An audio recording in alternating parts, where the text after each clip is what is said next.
हाँ देखो दोस्तों, अब हम पढ़ रहे हैं लैंगिक जनन। क्या पढ़ रहे हैं दोस्तों? लैंगिक जनन, जिसमें नई संतति पैदा करने के लिए कितने जनक जीवों की आवश्यकता होगी दोस्तों? 2। ठीक है, अब यहाँ आगे देखिए, इसके अंदर सबसे पहले अपन पढ़ेंगे पादपों में, फिर पढ़ेंगे अपन मानवों में, है ना। तो पादपों के अंदर पढ़ने से पहले एक चीज थोड़ा सा मैं बता देता हूँ आपको। अभी आपने गुणसूत्रों के बारे में बात की। गुणसूत्रों में लिंग गुणसूत्र होते हैं, यानी कुछ गुणसूत्र होंगे जो आपको पुल्लिंग बनाएंगे, कुछ क्या बनाएंगे? स्त्रीलिंग बनाएंगे, यानी नर नर और मादा। अब यहाँ नर के अंदर जो जनन कोशिका बनेगी उसका नाम है दोस्तों शुक्राणु। क्या है?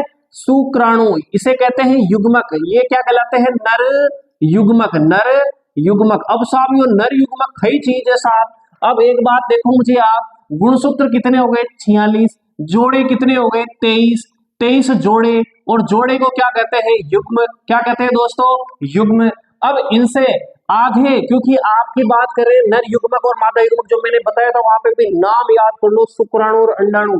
तो नर के अंदर क्या बनेंगे? नर युग्मक। यही वो कोशिका है जो अर्धसूत्री विभाजन, अर्धसूत्री विभाजन में इनमें गुणसूत्रों की संख्या क्या रह गई थी दोस्तों? आधी रह गई थी। 46 से कितनी रह गई? 23 रह गई। कितनी रह गई दोस्तों?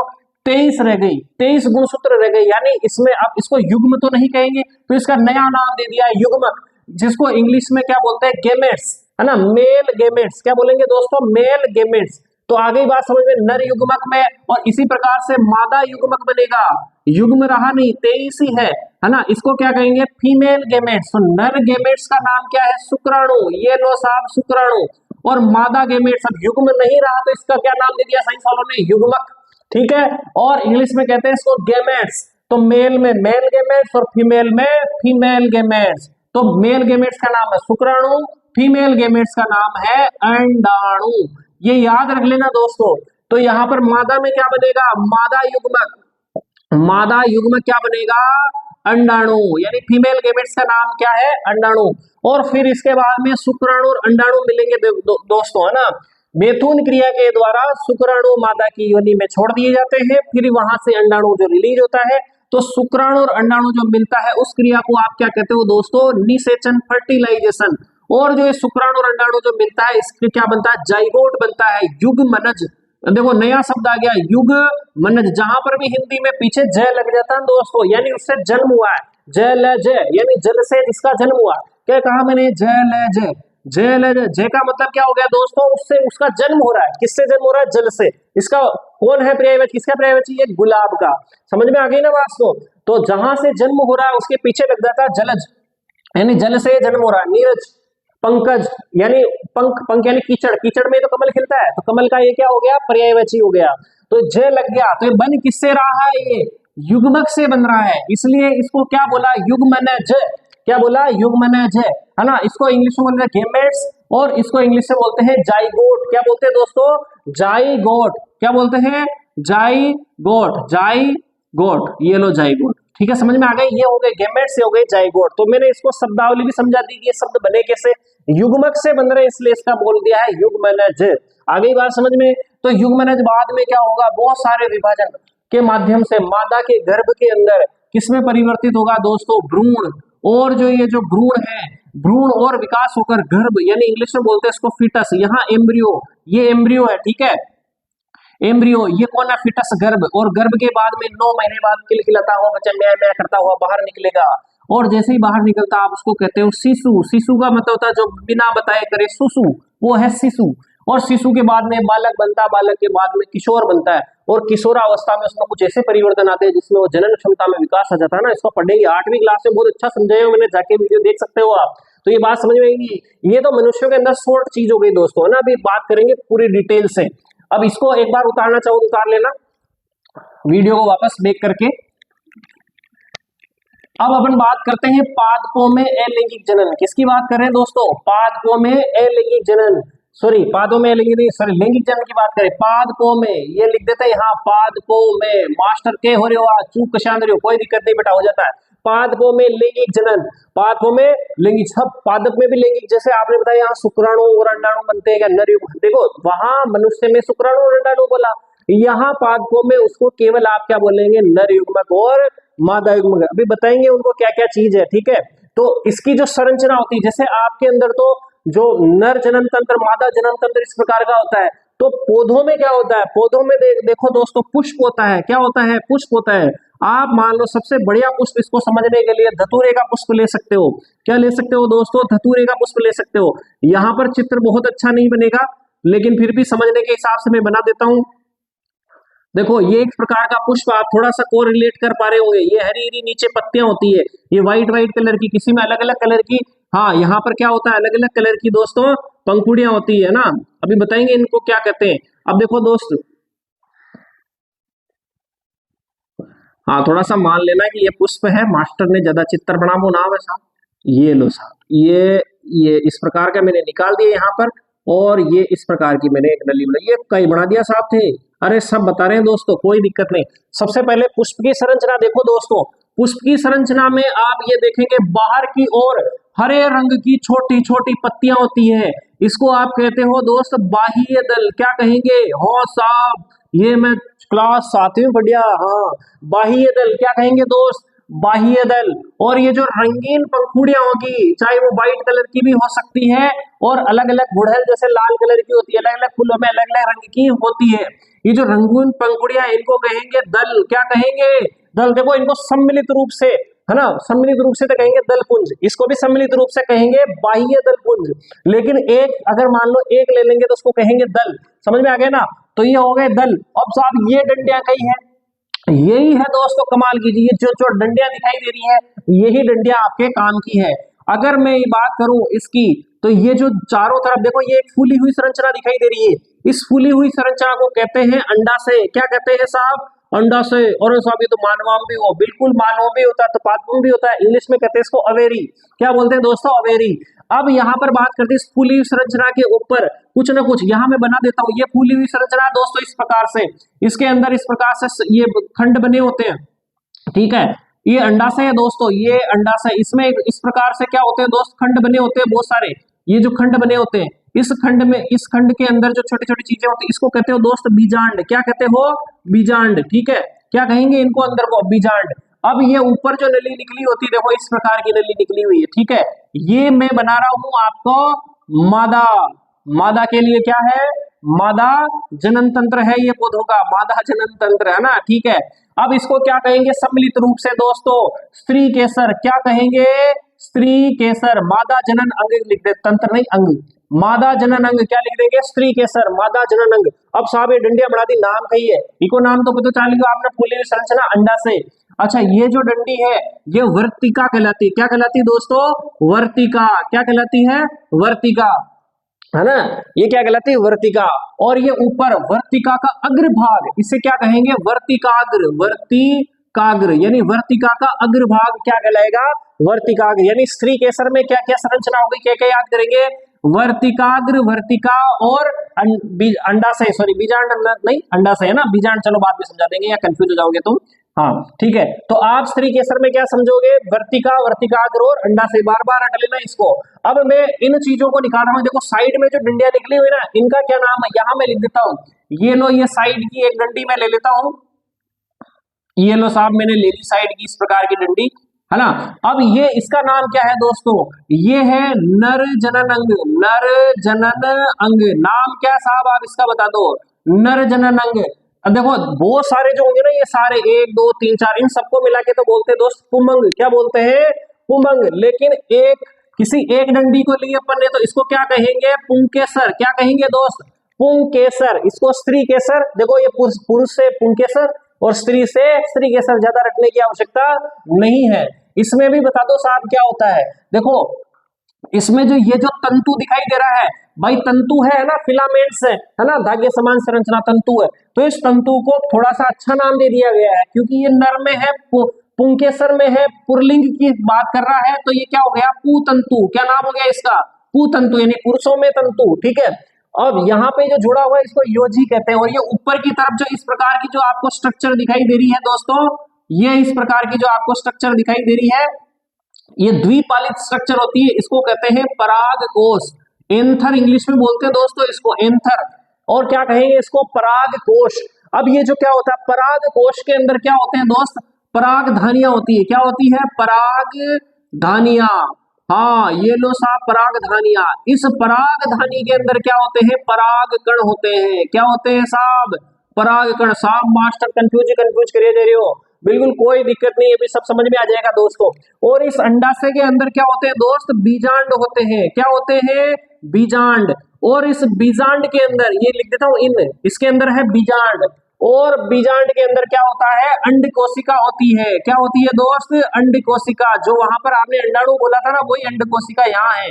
और जो शुक्राणु बोला था वो कौन है दोस्त? इस पराग कण। और इस पराग कण के अंदर क्या होते हैं? नर युग्मक होते हैं। अब बात समझ में आ गई साहब? ओ नर युग्मक आ गया साहब, वो में जो शुक्राणु हो यो में नर युग्मक। और ये मादा युग्मक है दोस्तों। ये अंड कोशिका क्या है? मादा युग्मक। ओह मजा आ गया साहब, बिल्कुल युग्मक है।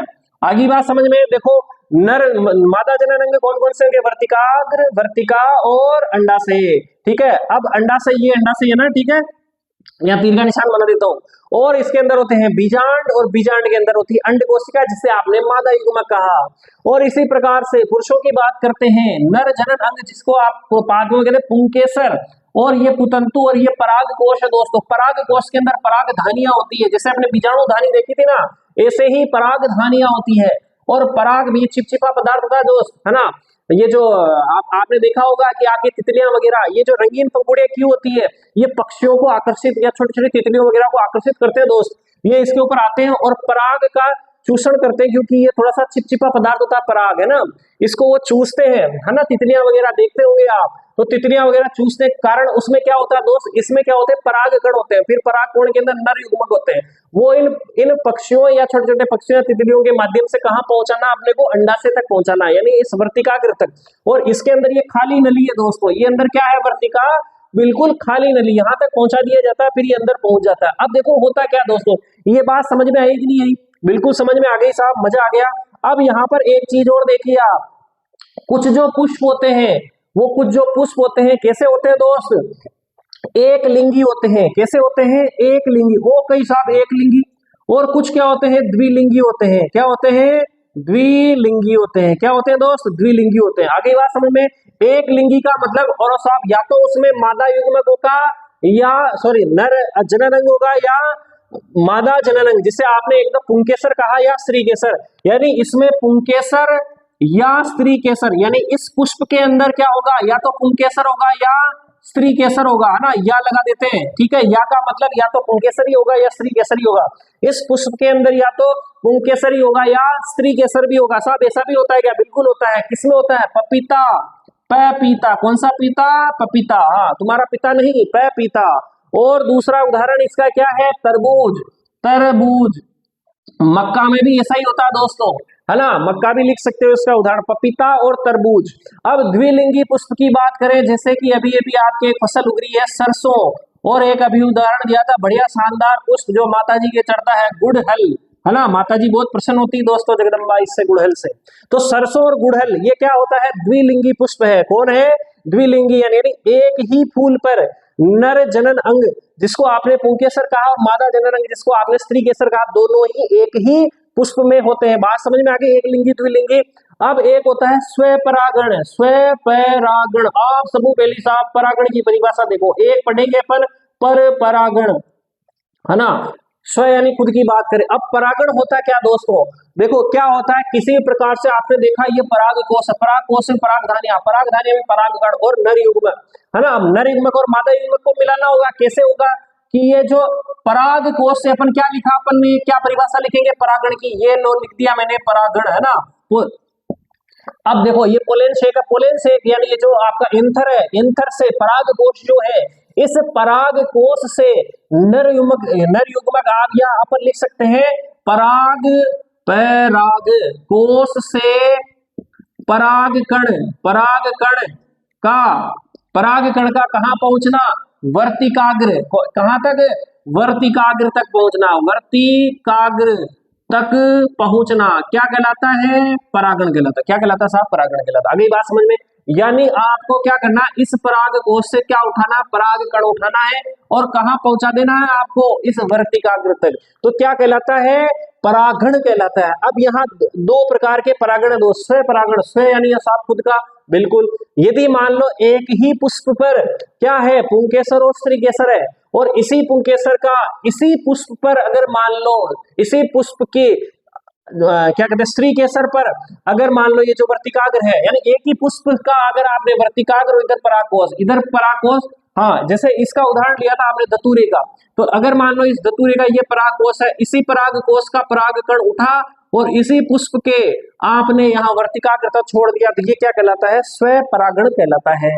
और पर परागण क्या हो गया, दूसरा पुष्प हो गया किसी दूसरे पौधे में, भाई होता है ना कभी कभी, जैसे आपने आकर्षित किया इन रंगीन पंखुड़ियों से तितलियों को, तितलियों के पंखों पर वो परागण बैठ गए और किसी दूसरे पुष्प पर चले गए, और दूसरे पुष्प में अगर मान लो दूसरा का हो गया नहीं तो परागण है, तो दूसरा पुष्प पे जा अगर मान लो परागण चल जावे तो उन्हें कहीं कहे आप पर परागण, परायो आदमी हो गया ना, पराई जगह में आया ये परागण है ना, दूसरी जगह से अगर परागण आए तो उसको पर परागण कहते हैं। ये बहुत ही इंपॉर्टेंट सेगमेंट पढ़ रहे हैं दोस्तों, ध्यान से समझ लेना इस चीज को। ये बात समझ में आई कि नहीं आई कि अब साहब फटाफट बता दो जनरल कैसे, और आप मजा आ रहा, देखो रहा नहीं जा रहा, क्या नया पौधा बनाना अपने को, बिल्कुल। आपने दोस्तों परागण करा दिया, अब परागण कराने के बाद यहाँ पर क्या आ गए दोस्तों, परागकण आ गए, ये लो परागकण आ गए साहब। अब ये जो परागकण आ गए ये किसका निर्माण करते हैं, पराग नली, यहां से लेकर इसका एक रास्ता बनाते हैं दोस्तों, ये पराग नली का निर्माण कर रहे हैं। यहाँ पर किसका निर्माण कर दिया, ये पराग नली, किसका निर्माण कर दिया, पराग। और साहब दूसरा बना दो चित्र में, तो इन्हें बढ़ावा पहन लो, चलो यहाँ हटा देते हैं, एक नया ही चित्र बना देते हैं, ये हटा देना इसको, ठीक है। अब मैं यहाँ पर नया चित्र बना रहा हूं दोस्तों, ये लो साहब एक नया बना दिया, ये अंडाशय हो गया फुली स्ट्रक्चर, ठीक है। इसके अंदर क्या है, आपके बहुत सारे कोश हैं, इसको आपने कहा बीजांड, और बीजांड के अंदर क्या है आपका, ये छोटे छोटे छोटे छोटे छोटे क्या है, हाँ ये इसके अंदर क्या है आपका मादा युग्मक यानी अंड कोशिका है, मादा युग्मक अंड कोशिका। अब यहाँ पर परागण के माध्यम से आपने यहाँ तक ये खाली नली बिल्कुल क्या पहुंचा दिए दोस्त, परागकण आ गए, क्या आ गए, परागकण, ये लो परागकण। अब परागकण क्या करेगा दोस्तों, यहाँ से एक नली नुमा संरचना बनाएगा, इस नली नुमा संरचना को क्या कहते हैं, पराग नली, पराग नली, पराग, भाई ज्यादा दिक्कत नहीं है ना, परागकण क्या बनाएंगे, पराग नली बनाएंगे। और पराग नली से होते हुए अब इसके अंदर परागण में क्या है दोस्तों, नर युग्मक है, ये नर युग्मक, नर युग्मक इस प्रकार से, ये जो नर युग्मक कहाँ पहुंच जाएंगे, नर युग्मक परागण के साथ ना, नर युग्मक कहाँ पहुंच गए दोस्त, इस बीजांड के अंदर पहुंच गए दोस्त, क्या हो गए दोस्त, बीजांड के अंदर पहुंच गए। अब बीजांड के अंदर पहुंच गए, ये लो साहब ये पहुंच गए नर युग्मक, ये लो नर युग्मक, ये इस प्रकार से आते जा रहे हैं दोस्त, ये नर युग्मक है ना, ये नर युग्मक। अब तो यहाँ नर युग्मक और ये मादा युग्मक दोनों मिल गए और किसका निर्माण कर देंगे दोस्त, हाँ साहब युग्मनज का, किसका निर्माण कर देंगे, युग्मनज का। यानी यहाँ नर युग्मक प्लस मादा युग्मक दोनों मिल गए और किसका निर्माण कर दिया, युग्मनज का निर्माण कर दिया, किसका निर्माण कर दिया, युग्मनज में विभाजन होकर किसका निर्माण कर देंगे दोस्त, भ्रूण का निर्माण कर देंगे, एम्ब्रियो, किसका निर्माण कर देंगे, भ्रूण का, एम्ब्रियो का निर्माण कर देंगे।